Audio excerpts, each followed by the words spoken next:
मुख्य निर्वाचन अधिकारी पाखरे आज जो आदर्श आचरण विधिर जो उल्लंघन होची खोलाखोली उल्लंघन होची जो थे मुख्य निर्वाचन अधिकारी दिल्ली रु चिठी देले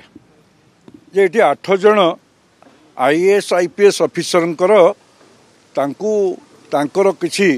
संदेहजनक कार्य संपृक्ति थिबा प्रकाश जानिबा पाइला परे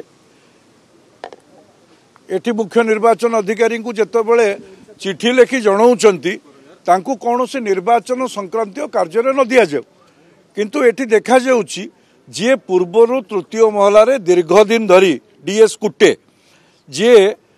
समस्त राजनैतिक क्रियाकलाप संपृक्ति थिले किंतु आचरण विधि आदर्श आचरण विधि लागू होला परे एमसीसी लागू होला परे मुख्य निर्वाचन अधिकारी दिल्ली रु चिठी देला परे तांको निर्वाचन संक्रांतीय काम लगिबे नाही किंतु ये तो देखा जाउची जो भली भाव में कुटे साहब आईआईसी पर्यंत फोन करुचंती एसपी मानू फोन करुचंती से राजनीति लोक मानू फोन करुचंती आ संपूर्ण रूपे दलीय आधार रे कार्य करुचंती ये तो आमे समस्ते ओडिशार लोक बिजु जनता दलर लोक से माने जानुथिले एठी तांको गुमास्ता नियोजित करिसंती से कथा मध्ये जानुथिले समस्ते एठी जो भली भाव में एमसीसी रो उल्लंघन होउची आज आम से विषय जनईचु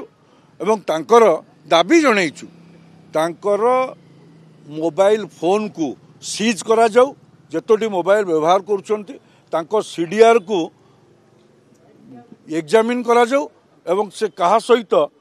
कथा होउचंती ए विषय समग्र 4.5 कोटी ओडिशावासी जानंतु एवं तांको ऊपर दृढ़ कार्यानुष्ठान ग्रहण करू ए संक्रांत रे दाबी देइछु आउ गोटे दाबी देइछु जो थे क्लियर कट ग्रॉस भायोलेशन है पेड न्यूज रो जो गोटे संस्था जे 2 दिन तले एक सर्वपुरातन खबर कागजर पुष्टा मंडन करिसंती जो थे 66% 66% लोक नवीन बाबू को मुख्यमंत्री करने चाहते जो थर जार जो एजेंसी जे जुएल ऑफ कौन ओडिशा पड़िशा जहाँ कौन अच्छी सी केते सर्वे आगुरी कर कौ भली भाव से सर्वे संस्थार कौन आगुरी पूर्वर कौ सबू सर्वे से करिकी सर्वजनीन करिसंती लोक जानिचंती एभली अनामधेय संस्था को पेड न्यूज भाव ये खबर प्रकाश पाइबा ये मध्य आदर्श आचरण विधिर घोर उल्लंघन ये जो उल्लंघन है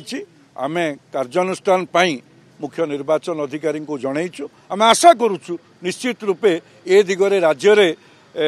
फ्री एंड फेयर इलेक्शन हो पार जदि दृष्टांतमूलक कार्यानुष्ठान ग्रहण करेंगे।